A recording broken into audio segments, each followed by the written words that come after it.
I believe the brand will live on way past my expectations, where like these brands have been around for 30, 40, 50 years. Lalo's going to continue being on the shelves of X retailer for, 20, 30, 40 years.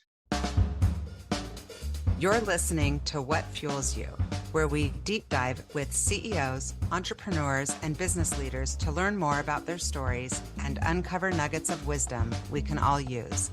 I'm your host, Shauna Swerland, CEO of Fuel Talent, an award-winning recruiting firm based in Seattle. Today's guest on the What Fuels You podcast is Greg Davidson, co-founder and CEO of Lalo, a modern baby and toddler brand built around the idea that new parents deserve better design, better guidance, and products that actually grow with their kids. Greg's path to founding a baby brand is not what you'd expect. He came up through a series of fast-growing startups in sales and go-to-market roles, Elastic, Krossover, WayUp, and Artsy, before co-founding Lalo in 2017 with his former WayUp colleague, Michael Wieder. Neither of them had kids yet. His first child wasn't born until 2020, just after officially launching the business in 2019, and right before a global pandemic. They were somehow still able to grow 400% that first year. Lalo has since raised a $10.1 million Series A, expanded into Target, Babylist, Pottery Barn Kids, and beyond, and is on a real run. Greg is based in Miami and is a dad of 3. Welcome, Greg. Thanks for having me. I'm super psyched to get going. I'm going to hit you with rapid fire. Are you a morning person or night person?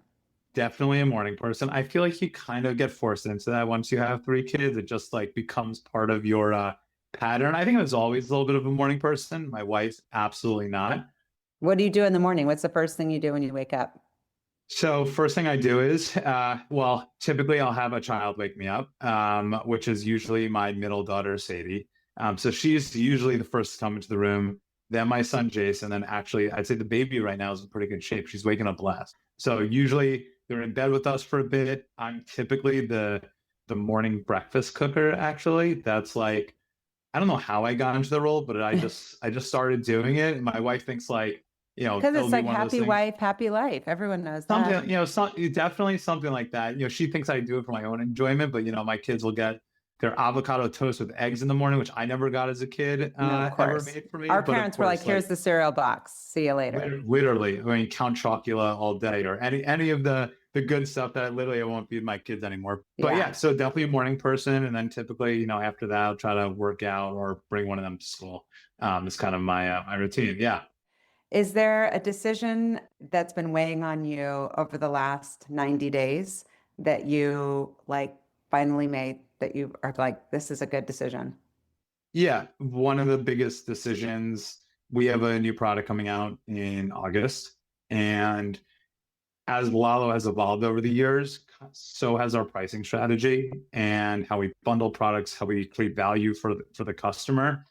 With this product, it's a huge product. It's something that I would say at one point we were one of the market leaders. We kind of set the trend, and we're coming back out in a big way in this category. And so in order to redefine that category again, we've had to think a lot about the pricing strategy we want to go to market with. How does it tie back to the origins of Lalo? And so it's been this awesome decision of how has the brand evolved over the past 7 years? What were the origins of the value we were trying to give parents, customers, and how can we reintroduce this type of product in a way that feels very core to that, although it's now 7 years later. I can't wait. So it's been a good decision to help us kind of think back about who we were and who we are, and how do we also stay true to who we want to be going forward. That makes sense. What, when you're feeling low energy, what do you do to kind of I'll give you a great example. I took a run this morning. I woke up way too early, like 5:30. I checked my phone. Classic mistake. I'm one of those people now who has to sleep with my phone away from them, or else I'll just wake up and look at it and it's game over. Yeah.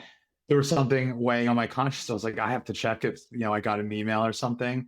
Of course I didn't, and I was awake, and I was like, let me just go for a run and kind of blow some steam. Is there an app that's on your phone that you can't live without? I use a calendar called VimCal, which I really, really like. What is it? It's a calendar app. However, it kind of behaves with just general communication to it. So as AI has kind of come to the forefront, it's definitely gotten smarter where I really don't have to say anything. It acts a little bit. I don't have an assistant, so it acts a little bit more. I would just be like, podcast at 3:30 and be like, with who? This person. When? And it's looking through my inbox and it just will populate the meeting, send out the invite, and do everything else I need. Oh, I love this. Okay, you have It's to really text cool. this to me after. I will. I have an amazing person who supports me, but there's lots of people listening who may be able to benefit from that. So that's awesome. Totally. Okay, Yeah. 3 words that your team would use to describe you as a leader. Thoughtful. I would say generally caring. And also I think one of the things they notice, I can do a lot of tasks at once. However, because of that, sometimes I don't always do it 1000%. And that's where I need them to kind of pick up the slack. And so I think they all recognize that. And I think with that, they would say maybe like a little erratic, but not like in a bad way. They're just like a little distracted. There's a lot going on, but I put a lot of trust in them. And I think like that's where that piece comes in. Yeah. I love that. We sound similar. I love it. Yeah. Okay. Is there favorite kind of musical artist or someone that you turn to when you just want to get pumped up? Oh man, I love rap. I always Me have. too. So like that's always been Like old easy. school? I mean, yeah, like I mean, like I've tried to honestly keep up, but like some of it I don't like. I mean, like I love Jay-Z. Unfortunately I was a Kanye West stan I before know. he kind I of went off the know. rails, which just makes it I suck. just heard Jonah Hill talk about him because like he Yeah, gave a shout out to Jonah Hill, I like saw that apologizing for Apple his Music anti-Semitism. interview. And I'm like, doesn't quite do the trick, but it just sucks I that we all know. love him so much. That's the biggest problem. So like admittedly every night, like the other day I was like, you know what, I'm gonna like I was in Asia and I was going to the gym and I was like, you know what, I want to listen to his music right now. Yeah. And it's like it is my favorite, unfortunately. Yeah, I know. My family, we've always been Kanye fans, and then it's like, yeah, not cool the way he's spread a lot of hate. No, not at all. Okay. This is my final rapid fire question for you. What is the best selling of all time Lalo product? It must be our high chair. It's kind of what we It's so became. cool. I'm so sad it didn't exist when I had babies. I know. So I think that's what, we launched that. July will be 7 years since we launched that product. It's really what set the tone for the brand, the positioning, the aesthetic, kind of everything we were going for, and was really the bell cow of the business for, an incredibly long time. Yeah. So you're from Livingston, New Jersey, right? I am. And tell me about what it was like growing up there. Who was kind of influencing your childhood? Yeah. So I grew up in Livingston, suburbia, outskirts of New York City. It was a great childhood. I mean, I remember being outside a lot. I remember obviously like high school was great. I had a lot of great friends and good memories and had a great childhood. I think like generally growing up, my like role model is definitely my dad in terms of he was an entrepreneur, and that's really where I got the itch to do this. And for a long time, What kind of business was he in? And did he like kind of take you to the office? Yeah, I wouldn't say I went to the office that much. He did a ton of stuff, which is what was always, I think, really interesting to me and never made me feel like scared to be in the baby industry. Like when I was born, he was the first franchisee of Taco Bell's in New Jersey. And then he sold that. Then he started a chain of movie theaters. There was a line of cosmetics that like sold into Claire's, a brand called Townley. He became the CEO. Then he went to venture for a little while. Most recently, he was the CEO of a company called BBI, which owns Wet Brush and Goody and a bunch of other brands. So he's covered a lot of different sectors too. Totally, yes, he covered everything. So I think like when I was like, oh, I want to be in baby, it wasn't like, don't go because you don't know, you're not a parent or you don't know much. It was kind of like, oh, okay, this is pretty cool. So, and that's I like did a bunch of random entrepreneurial things growing up, which were like either sneaker selling business and like getting to sneakers before most people were like waiting online. He encouraged that. I almost got kicked out of camp for trading pizza for other kids. Of course you did. Portable DVD players and then selling the portable DVD players to people my own age. Did you believe like you had to be a good student in order to kind of, a lot of people who are like, I want to be an entrepreneur are like, why do I need to go to college? Like it doesn't even make sense, but you went to a great school. So you obviously did something right. Well, I went to a good school. I didn't perform that well in school. It was part of the reason why I went to that school is because, Northeastern, you get to do these 6-month essentially internships called co-ops, 3 times throughout the 5 years. And it was great. I did one in banking. I did, one in a marketing agency, and realized I didn't like any of that. Yeah. But you worked for such prestigious firms. I mean, Credit Suisse, Morgan Stanley.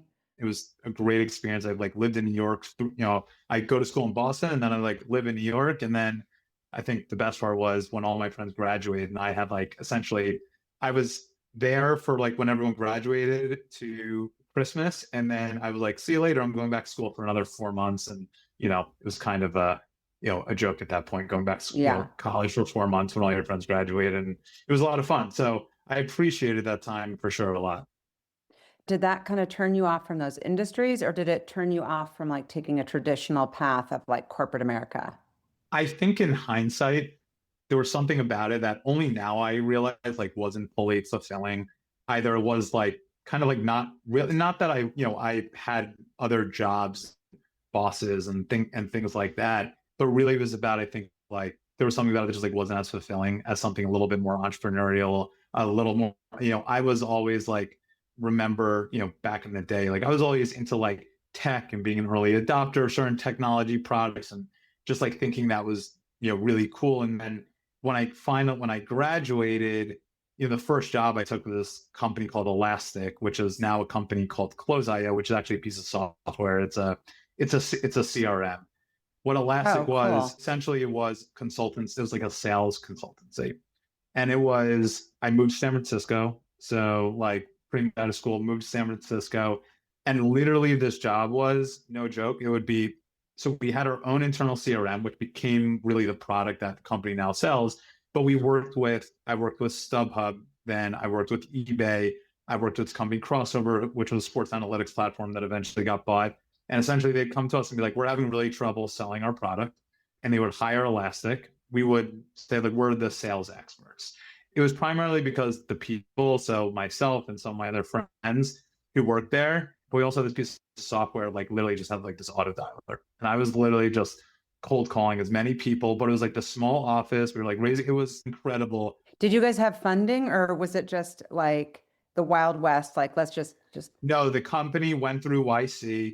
I'll never forget, like I wanted the job so bad. And this was like where my dad helped in. So the job was literally called the hustler. Like that was like the title. Like you need Well, to be that's what the I read. hustler. I'm like, okay, what is the job? I thought that they nicknamed you that after you had the job and you did such a good job that they're like, oh, this boy is like the hustler. No, that was literally the job.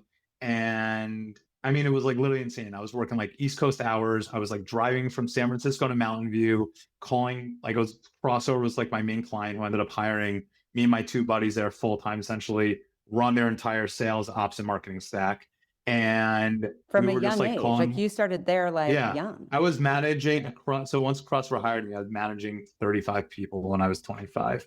And I had no fucking idea what I was doing, other Yeah. than I thought it was the best at selling the product by far and away. And we had built out infrastructure, and it was an incredible experience, incredibly hard experience. But yeah, it was always those sorts of things where it was like a little bit risky, kind of getting into something I didn't know about, where I was like, oh, I like why not? Like there was not much doubt at that point. Let me ask you a question about selling. Have you Yeah. ever read any books on selling, or are you just like, I can sell because I like relationships and I like to be transparent? Like I've always sold my whole career. I've had 100% commission. But I never have like read books on how to do it. I personally never really read books either.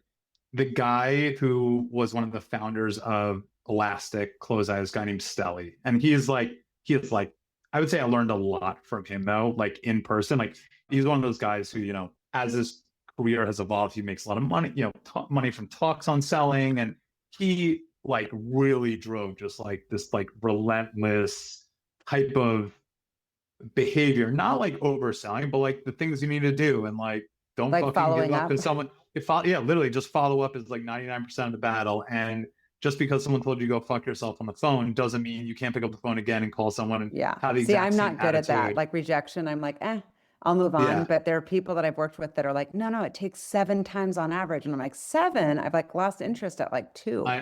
I know. I think but the rejection still hurts, but it's just about like, can you pick up the phone one more time? Yeah. So you were cold calling. Did you have a script, or you were just like, hey, it's me? We were built, so the idea was, so it was a little bit more than I'm just like the cold caller. So like Alaska at the time would sell us, be like, you'll have 3 people working on your account. Meanwhile, it was literally just one because we had this like auto dialer that like no one else had, and it was just internal. But we were essentially building out the data to say, look, when you want to hire your full-time, here's all the data. You're going to need to make this many calls, to do this many qualified prospects, to then have this many people, close. And this is how many people you should hire if you're looking to hit this amount of revenue. And here's all the scripts, and here's some marketing emails. And so we were kind of building out this full like blueprint that we can then hand back off to the client. And a lot of times the client would be like, well, you guys are just doing a better job. Just keep doing it. And we'll also take this. And so a lot of the model then pivoted into, after these like 3-month pilots, that we would still be working for them because we were just better than anything that they could do on their own. That's amazing. So Krossover ends up, did they acquire Elastic, or they just did an acqui-hire you? So this was pretty, so I have 2 buddies. So one of the cool things about moving to San Francisco, speaking about like life stuff, I'm like a Jewish kid from New Jersey, not very exotic, like, somewhat insular. The 2 guys I met who became like my closest friends was one guy from LA, Indian guy who I had never made friends with. My buddy Nick, who's incredibly now, he like essentially almost runs all of Close.io, redneck from Baltimore. And the 3 of us were just like the closest of friends. Krossover reached out to me and was like, hey guys, like we're looking to hire people. And me, Nick, and Josh had all worked like across the stack, like different parts of the processes. And we went in and we pitched ourselves together as like a package deal, like literally like Step Brothers showing up. And we're like, awesome. Look, we want X salary. We want X% of every sale. And we'll literally come run sales, marketing. And we all flew to New York together, which I was happy to move back at the time. And we're like, look, we'll completely transform your company. And we grew that company. They were doing about 4 or 5 million in revenue. And when we left, they were doing like 25, 30 million in revenue. That's amazing. Why'd you leave?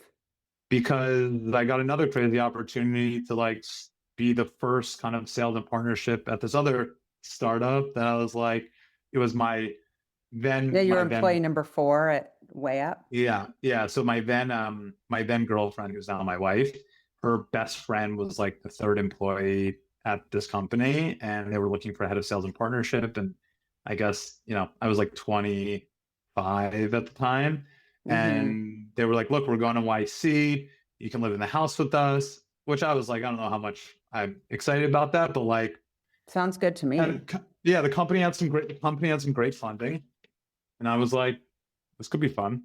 And then Michael Wieder's like employee number 5, you're number 4, and then he becomes. He was literally number 5. So the guy who was running marketing, brand partnerships, it was like brand partnerships. He was actually my roommate in the house. So I had to have a roommate. Like, it wasn't the greatest living situation, but it sounds funky. Like it almost sounds like today wouldn't fly because of all the It was a weird experience, but it was a great experience. Like I put like my office in the garage, like a standing desk, and like the whole thing. But yeah, Michael was like consulting from the side on the outside. Meanwhile, the guy who was running brand partnerships got fired. It was like the real world. Like while we were living in the house, got fired and got kicked out of the house. And so as soon as we got back to New York, Michael started working full time. And, very quickly, it was kind of like my work, best friend. What was WayUp? Like, what does that company do? It was, so they got bought by another company, but it was a marketplace for, hiring students for internships and entry-level positions. Oh, I know that company. Okay. Yes, they got acquired, and but met Michael there. I was there for, I don't know, just about a year, maybe a little bit more. And then, this opportunity at Artsy came up, and like another thing, they're like had a huge sales team.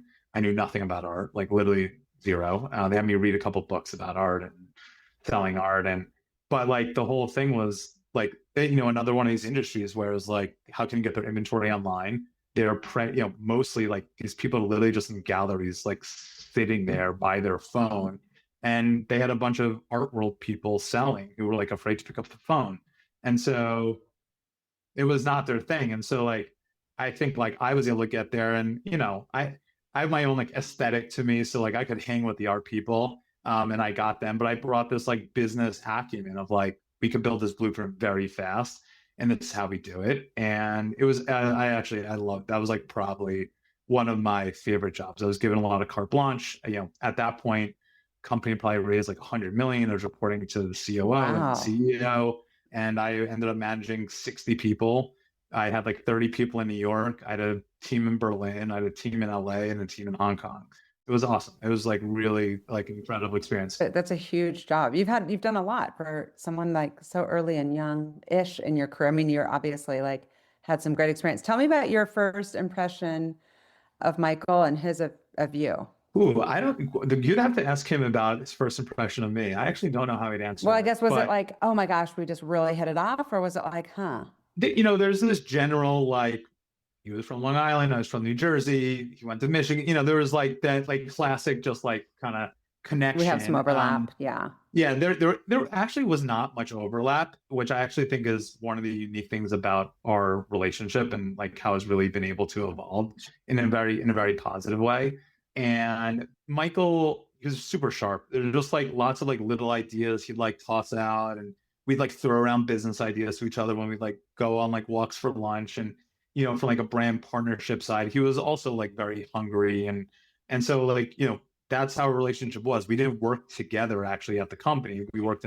He was in marketing, I was kind of in sales and partnerships. So we literally had like our own people we were managing and our own teams, but we were very much like on a kind of same level. And yeah, we would just like shoot the shit. It was either complain about what was going on in the company or what we were really excited about. And then we'd be like, man, should we just start something like this or that? I mean, we're both like entrepreneurs. So you decided together, like, hey, we both are entrepreneurs. We both know we want to kind of start something. Was it like, let's sit down and whiteboard ideas? No, not literally, not at all. I left for Artsy, never, I would catch up with Mike because we were like literally buddies. And, every now and then we grab dinner, we meet up for lunch or a drink, or that's just like how our relationship was. But it wasn't until, I had a breath of an idea that, I had dinner with him and I was like, what do you think about this? He was like, this sounds cool. Like, let's do it. Like, what was cool. The exact idea relative to what you actually then built? Was it the same? Like, what was your thing? Because you weren't thinking any pain points personally. You didn't have kids. No, I didn't. So I think I was like generally entrepreneurial. So I was always thinking about things. And I think for a certain amount of years, I can't tell you exactly how many, I was very much like, man, it'd be cool to sell something physical. Like, why? I think there's like peak D2C. I think there were a lot of brands that like were coming up and I was like, man, this really resonates with me in a way that honestly, a lot of digital products, SaaS products at that point, just like really weren't. And again, it was like one of those things like, I'd love to do something new. Like, why can't I build a physical product, even though I know nothing?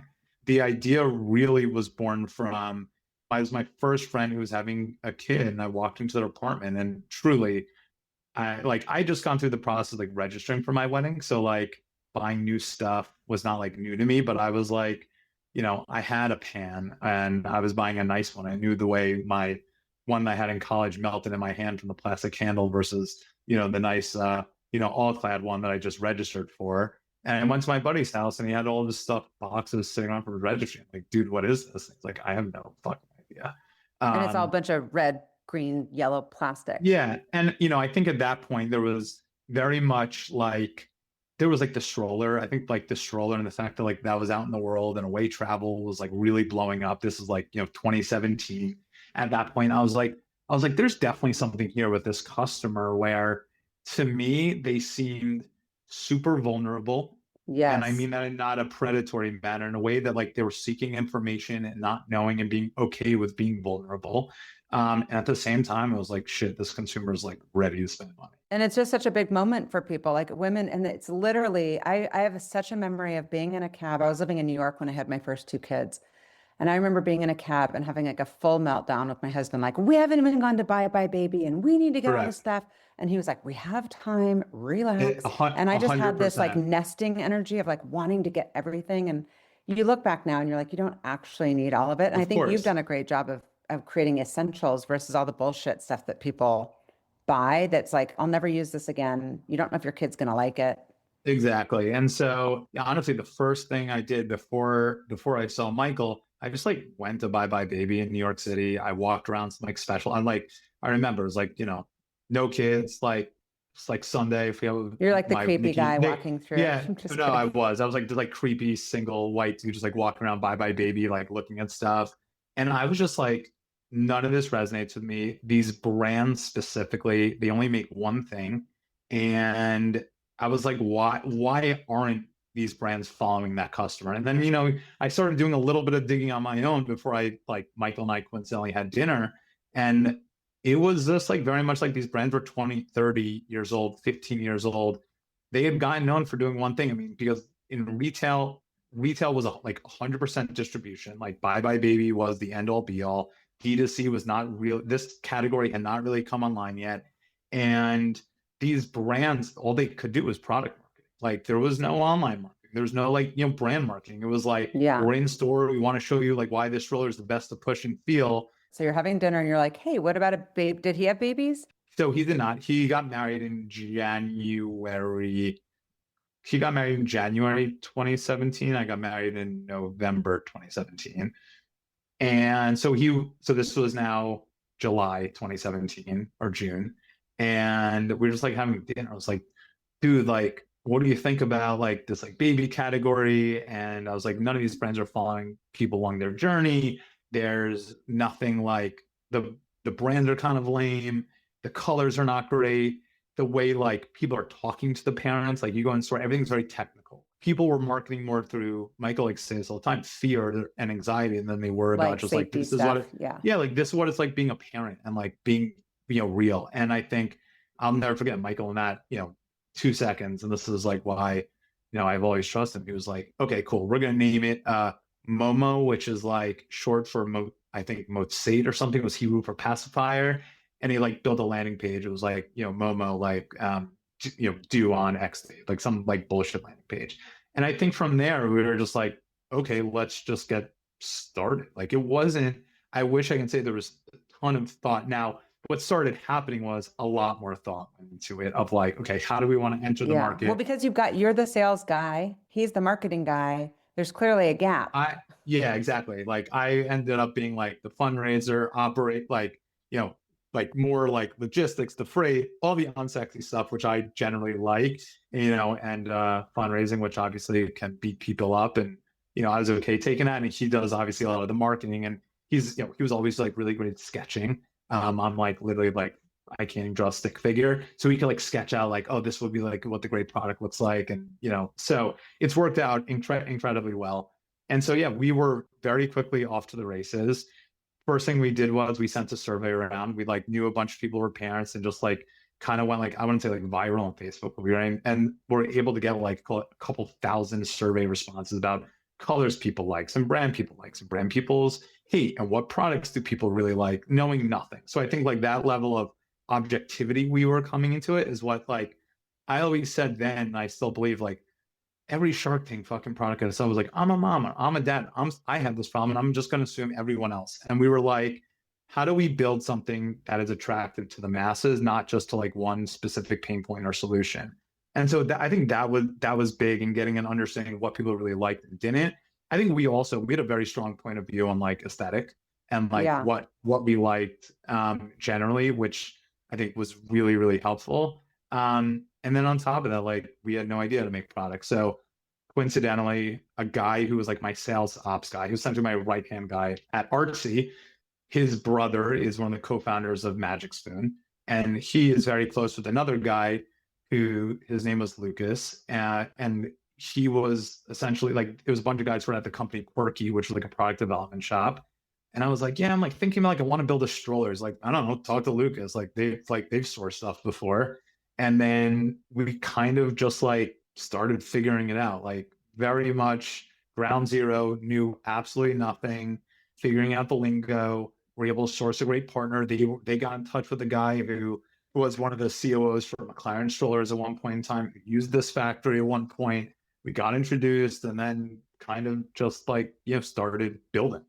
So it's just the scrappiness. You think you attribute some of the success to just staying curious, staying scrappy, leaning in, and just kind of figuring it out as you go. And I think like not pretending that we were experts, and like, trust me, like we got a lot of fucking flack for not being parents, especially in fundraising. Like people, Like, what do you Michael. know? You're two Yeah, bros. exactly. Like, what do you know? Like, you're literally two white dudes who don't have kids, and you're telling me about this stroller or high chair, whatever product we were building, and Michael, I think, a little bit part of the story, like at that point, my wife and I were married, but Michael and I were Michael's wife and were having a hard time getting pregnant. Like they were trying, and I'll never forget it.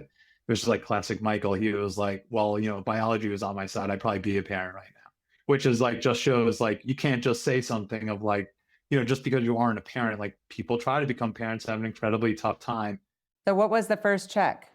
Ourselves were the first check. I'm trying to think of like the actual. Actually, that was the first check. A guy named Eduardo. His name is Eduardo Schroeder. Coincidentally, my wife and I met him at a bar on our honeymoon in Africa. Yes, that is actually our first check, and I'll never forget when we got it. I like couldn't believe it, and it was totally like a stranger. I feel like when I'm raising the kids and I'm giving them life lessons, obviously kindness and all the regular things, but my whole life has been about like turning towards people and just saying hi. Like all the things, I'm very extroverted. And so I'm like, why? And I understand not everybody's built that way and some people are very guarded. But I'm like, if you just start, like, look at this. You got your check from a dude you met at a bar, that's In crazy. Africa, from Mexico, like yeah, literally. And how much did you raise out of that, friends and family? And then also, you had such a successful first year. Like, walk me through that feeling of that first sale and how did it happen? Like, what was your marketing and sales strategy?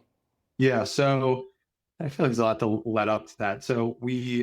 It's at my wedding. I mean, my brother was literally like in my best man speech. He was like, yeah, and if anyone wants to invest in Greg's company, like there's a box outside you could throw a couple bucks in, That's as a awesome. joke. So I think we raised first round was like around 300K on a deck, which I still obviously have. It had a render of a stroller and a high chair and how this thing could grow. And just totally different, but like again, the essence of the brand, how we wanted to talk to people, that was core. And I think people also, like Michael and I, were like a little bit maniacal about it, and it was really surely just like hustle, hustle, hustle. Yeah, so we raised 300K. I'd say like our first like large institutional partner was a fund called the PR company called Jesse Darris, and his PR firm had launched Hims and Harry's and Everlane and Velocity, Wow. I think a bunch. And so he was writing checks and then essentially got to use them as their PR agency. Jesse's a great guy. He's still a board observer of ours. And that round, so then before we launched, I want to say we were able to raise another, they put in 500K. And I think we raised another million on top of that. Yeah, And again, that's and that was amazing. from like another 30 plus people. And what was contributing to the crazy sales that first year? Yeah. So sales that first year, we came out with a bang from like a brand standpoint. Like Jessica Alba like commented on our post. We did not know her. There was something about the brand that resonated. And so I think what a lot of people don't know at this point, like our first product we ever launched was a stroller. It created an incredible amount of brand validation for us. I'd say sales were a little bit slower out of the gate, but there was a lot, like it was a big commitment to spend $750 on a stroller that the only way you could see it in person was coming to our office. However, the brand, the press was out there, and like there was definitely a drumbeat, but it's also a very specific time period, right? Like there is a natural waiting period you have to wait. Like even if someone wanted the stroller, they may add it to their registry. That takes 6 months to unfold anyway. And so I think there was a lot of latent demand. I'd say like the real takeoff for our brand was, so we launched in March 2019, was July 2019 when we launched the high chair. It was the right aesthetic, price point, the right value. It came with these play chair legs. It turned to a play chair, and that essentially like took off immediately. Well, that's just so unique because there's nothing. I mean, I remember I was, what was the one that everybody loved that and everybody was spending money on when I had a baby? The Up a baby, bugaboo, one of those. Bugaboo, the Yeah, Bugaboo. bugaboo. And I Yeah, was just like, this thing is so impractical in New York. I had the one that you had to just kind of close with one hand and hold the baby with the other because of you're course, jumping in and out of cabs. I'm like, I can't get that for Bugaboo sure. anywhere. And also just No, trying to like navigate through a store with the Bugaboo. yeah. Part of our story was with the high chair and the stroller was part of our thesis really around, and originally was there's tons of accessories that come with these products. And it's like, oh shit, I need a cup holder. Oh shit, I need the parent organizer. I need the adapters to connect a bassinet or a car seat. And we're like, this is the nickel and diming of the customer that they ultimately don't need. For us, we thought we can create more value by saying you're buying everything together. You don't have to blink. Like everything you need is in this package to ultimately get what you need. That was like very core. That still is core, very core to the brand. We were able to create trust and validation very quickly in a category where historically it's been very hard to. And honestly, I think because our category was not online, you could market online at that point.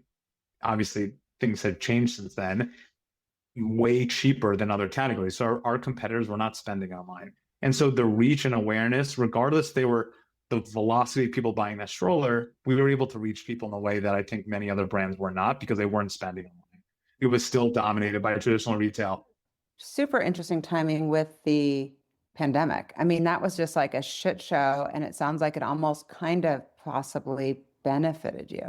100%. I mean, our category essentially just like exploded online. And because we were one of the first movers as like a digitally native brand, it benefited us in ways I probably can't even imagine. So it was very hard. I mean, like when COVID hit, we're like, fuck, are we just gonna like, go out of business? I think obviously a lot of brands had felt that, but our category specifically, I forget what the number was, but then obviously there's a lot of data. It was one of like, I want to say the top like of like hard goods, like one of the top 5 categories to like see growth online. And we were a massive beneficiary of that growth. Yeah. Well, so back up for a second. How did you name it Lalo from Momo? So we were pretty much ready to go with Momo until a lawyer was like, trademark issue.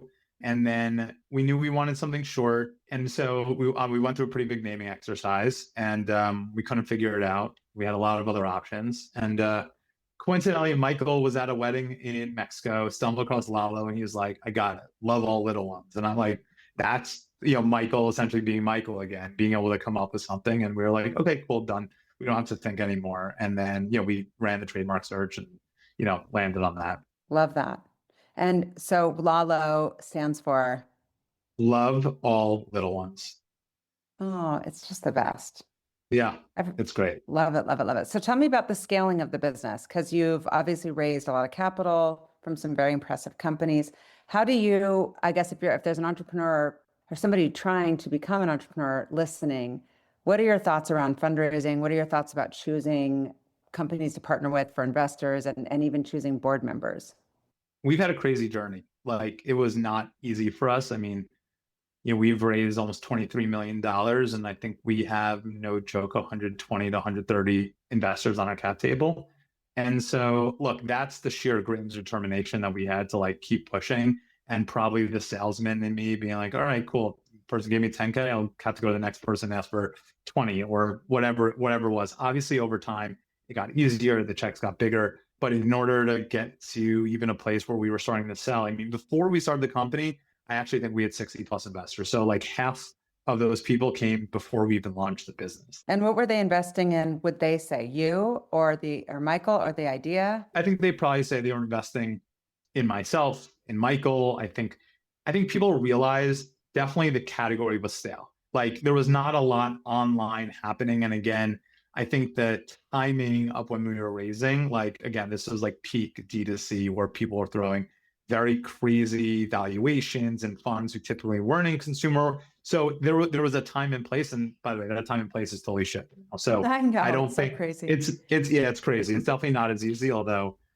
I think there's a lot of people starting to make the case that consumers making a comeback because of AI. And if you can build a real brand, that's like one of the only things that can stand in the face of it ultimately.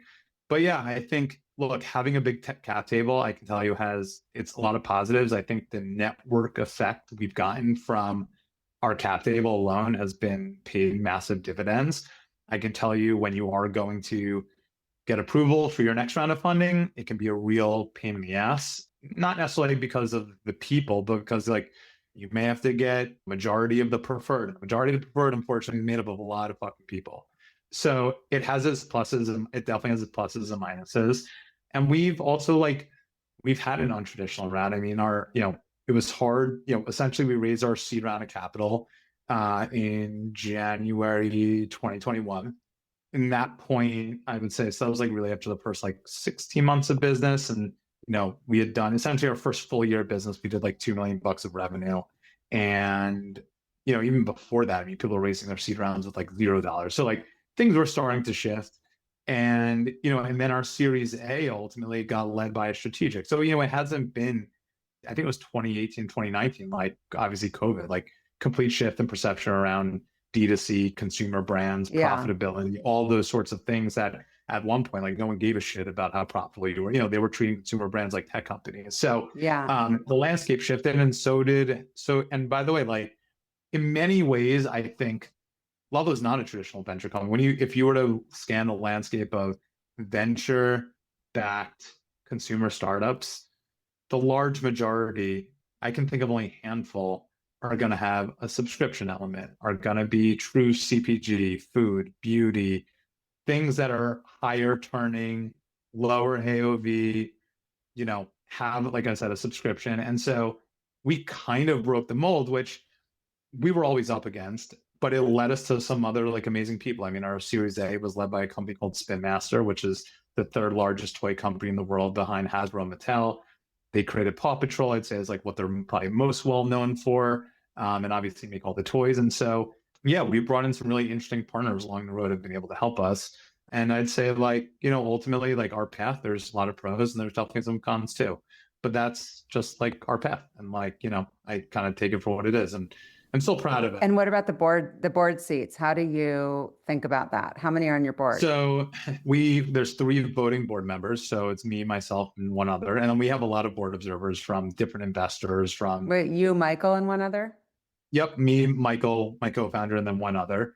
And then, we have a bunch of different board observers from different advisors that we've had to other just like investors who have been helpful, along the road to help really drive, smart decision making for us. Yeah. And tell me about like pricing. How did you come up with the pricing, and have you adjusted that over time, and what like leads to those decisions? We definitely tightened. Like I think in the early days we just like didn't know a lot. So it was kind of going like this and seeing which way the wind took us. But I think one of our positionings that we always felt was important was we did not want to be luxury. Like we thought anyone spending $400 on a high chair was just crazy. And like, yeah, there'll always be a market for that, and there'll always be a customer for that, but that's not the right place to us. And the right way to grow and scale is to be essentially premium and like what we call is like masstige now, where you are premium enough, but you can be the most premium player in mass retail. I like that, masstige. Is that a you thing, or is that like an actual term? We use it a lot. I haven't heard many other people use it, but I like it. I'm stealing it. I don't have anywhere to use it, but I'm using it.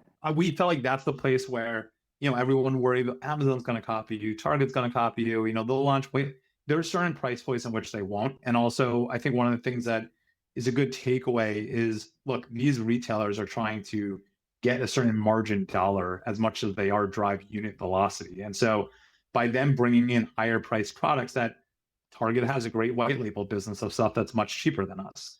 The customer ultimately wants choice, but they can sell one of our bibs and make the same dollar amount than they would have selling 3 of their bibs. And so they need that much higher productivity in those categories. And I'd say like another thing that I think part of the reason I'd say, like going back to like when I started it, I was very much driven. Honestly, there was a lot that I really liked away. I mean, obviously, the way their business has gone, like there's certain things that are not admirable.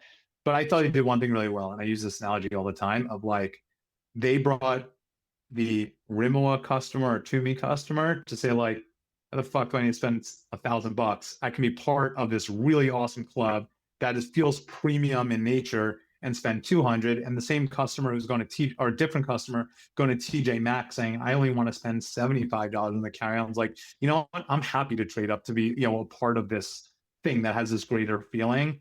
And then baby, there's a lot of that. There's like super premium, like luxury, crazy shit. And then you have like super like opening price point items. And we thought if there's a way to truly sit in somewhere more towards the middle and build a beautiful brand that felt premium and luxury, and even some instances, you could collapse the market on the brand itself. And so like that's where we really like to sit. And so as a recruiter, I'm thinking about now, like you've scaled this business, obviously from a product perspective, from a fundraising perspective, but you've also built a team. How have you gone about thinking through like who makes a good employee of Lalo? What are the attributes and what are some of the harder roles that you've had to try to fill? Great question. So, our hiring journey was pretty unique. It was like we had an office in New York. That's where we started. We are going to the office every day, like most other companies. And then COVID came. We were only 3 or 4 people and we started to grow. So we're like, okay, we have to hire. We did not limit ourselves by being in New York. And so I'm in Miami. My co-founders in Brooklyn, and our employees are all over the country. So I think there's a couple of things that are incredibly important to us. We've gone up and down of like, oh, we're going to hire this specialist for this thing. But then I think ultimately we really like generalists more Like than a we Swiss do. Army knife kind of person. It's just our MO of like, that's like Michael and I's nature, similar to what I gave you about like my leadership style of like, yeah, I am a little erratic because I can talk about this, remember that, and then trust the person to do X, Y, and Z. And so we need people who have also have that mindset. Have we hired that perfectly every time? Obviously, unequivocally, no. Well, I think it's tough because I like to hire those people, and in my mind, I'm thinking that everybody's built like me because I've always been the person who comes into companies and ends up. I've worked with 3 other people, and each one I'm like reporting right into the CEO. I become their kind of mini me, and I take on all these things that are not in my job description because it's just my personality. And I'm all of a sudden wearing all these hats, and I'm a mini entrepreneur. And then I'm thinking, well, everybody must be excited by that. You don't want to come in and kind of do the same thing all day. But not everybody, some people need a lot more structure than that. And it's hard to recruit for that. By the way, it's very hard. It's not to say, again, that every single person in the company, but there is a certain mindset that we really try to ask enough questions about and how they act in certain situations, how they respond to certain situations. And then I think everyone pretty much gets a case study, regardless of the role. What's an example of a case study? I thought you were going to say KPIs. So you said case study. What's an example? For instance, like someone when we were hiring our person who's our like VP of supply chain, we were like asking him to like, okay, these are the products, these are the DIMs. We need you to essentially do work for us, build out a model that would essentially say, how would you ultimately consolidate containers and how would you present that and how would this work moving forward? Mm-hmm. And would you be okay? I mean, you're basically driving a prompt right now at this point. So would you be okay if somebody put that into Claude and produce results? But I think my co-founder and I would be fucking delighted if someone did that. They'd be like, oh, they're fast and they're resourceful.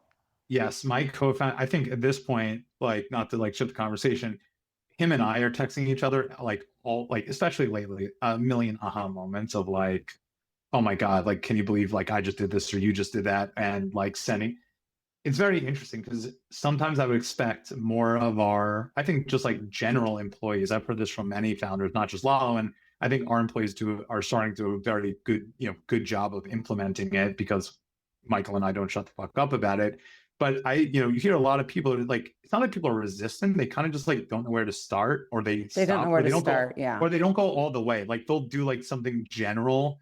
But then it's like, no, like it's not just to make the thing look more beautiful. It's so you can get better insights into one way or another. Or like it's not going to fully fucking do your job for you. Or you can just prompt it to be a skeptic and poke holes at things so that you get better outcomes. There's a little bit of like the non-knowing. And I've heard this from a lot of founders. So like it's interesting because this is exactly why where it's like the founders and the people who are like figuring it out constantly, like why this thing is so amazing, when sometimes I'd expect like more employees to kind of be able to step up and be like, look how fucking quick I can do this now. I think it'll start to happen. And I think that people are starting to get the message that if they are not AI enabled as a human, then they might not be as marketable if they go on to another job, or even if the CEO is looking at a team and they're like comparing Nancy to Jennifer, they're like, Nancy uses AI, she works quadruply fast and she's exponentially more valuable. Exactly. Yeah, that totally makes sense. I love hearing you say that. We're doing AI consulting now. And so I like to talk to founders and like learn how they think about it. Yeah, I mean, I'm using it like a million times a day. My co-founder is, and some of our employees are starting to like, I would say some are doing an amazing job, some are doing less Yeah. amazing of like implementing it into everyday work. But yeah, we're getting there. Yeah. Okay. So just a couple personal questions. Yeah. You've got these three kids. How old are the kids? And if we walked into your home right now in Miami, which I'm so jealous, as you know, I love Miami. I mean, is it a showcase of the business? Like your friends are coming over, like, okay, I'll take three of those, two of those. Like, what products are you like? Oh my God, I'm so excited to show you this product. No, I tell my friends to go to Target to go buy whatever they need. No, honestly, everyone who has like a kid or something, I'm very giving, probably too giving. But if you walked into my house, I mean, yeah, I have like tons of it, obviously. But it's the stuff that my kids use every day. I mean, like, Yeah. the play table and play chair set is a staple. My kids still, I would say, eat almost every single meal at it. They color on it. Like that product in terms of its banging for the buck. I think there's no better product. I have a now 11-month-old as of yesterday. She's in the high Oh, chair, using all the bibs and the tableware. I mean, my favorite part is like my kids like know what Lalo is. Like they oh, they know like must when be they super see it or proud. someone. Oh, it's amazing. It's definitely a nice little ego boost. But they're also like they get the like I make it, quote unquote. Yeah. And if we're talking in like 5 years, Greg, and I'm like, okay, holy shit. Like, first of all, do you feel successful right now? Or do you No, feel like not even close to what I want to be? Because you're a sales guy and you're driven and yeah, not even. I think I'm like a masochist a little bit, and like yeah. it's like the entrepreneurial struggle of like, yeah, you did something great, like you launched in Target, it was like cool. Well, and now I got to go fund the inventory or whatever the next. It's like that's the entrepreneur's dilemma. Is like it's very hard to be satisfied and take stock. And what would make you feel like, oh my gosh, or you're high-fiving your co-founder, you're high-fiving your wife and your friends and your investors. There are moments of that, but then it like comes back to reality of some fucking fire that you got to put out as a But if founder. like 5 years from now, we're sitting here, what would you like to be able to say? I'll tell you one thing I believe to be true um, right now that I am incredibly proud of. I believe, regardless what happens in the next 5 years, that the Lalo and meaning like we sell, like no idea. Do we sell? Do we raise more money? Are Michael and I like still here? Like those are all variables. I would like to be clear, and I don't know what our intentions and when we'll do all these things are, but I believe the brand will live on way past my expectations. Where like these brands have been around for 30, 40, 50 years, like Bugaboo, Lala's going to be that brand. They'll continue being on the shelves of X retailer for 20, 30, 40 years. That's the biggest thing I take solace in. Then you have the benefit of like, I have an actual thing, like we were talking about, instead of like a SaaS product, you're like, I have a thing I can hold in my hand and be like, I remember when Michael was sketching that and now I'm holding it. Yeah, 100%. And something that like going back to the employee thing and a little bit how I feel, most employees, when we hire them, I tell them, look, I don't know if you're going to be here for 3 years, 5 years, 7 years, 10 years, but hope like I do believe this, that if you leave here and you're able to go get a better opportunity or start something, the company is in better shape. And I believe that also for me at some point too. And I think for Michael and my co-founder, and I definitely believe that. Okay, great news for our listeners. Greg has offered a discount on Lalo products. So if you go to the website, meetlalo.com, and on checkout, put in fuel20, all caps, he will give 20% off, which is so generous. We're so grateful. Of course, anytime. Well, I'm super psyched to have you on the podcast. My final question for you is what fuels you? I get the question from my wife, like, if you weren't doing Lalo, what would you do? And the truth is, like, I actually have no idea at this point, and I cannot imagine working for anyone else. I feel like a little bit of a chip on my shoulder for no reason constantly.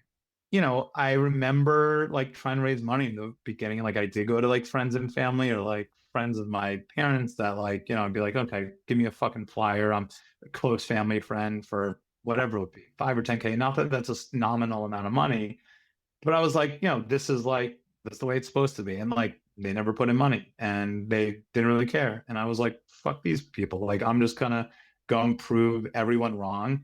And look, the reason we had to raise from 130 people is because the amount of actual funds that told us no or for whatever rhyme or reason. So, I just want to succeed. Thank you for listening to the What Fuels You podcast. If you'd like to check out past episodes to hear from more business leaders, go to fueltalent.com/podcast. And if you have a minute, please leave a review and rating on your favorite podcast app, or share this episode with a friend or colleague. Please share any feedback or interview suggestions for other guests by sending a message to podcast@fueltalent.com. I'm Shauna Swerland, and thanks again for listening.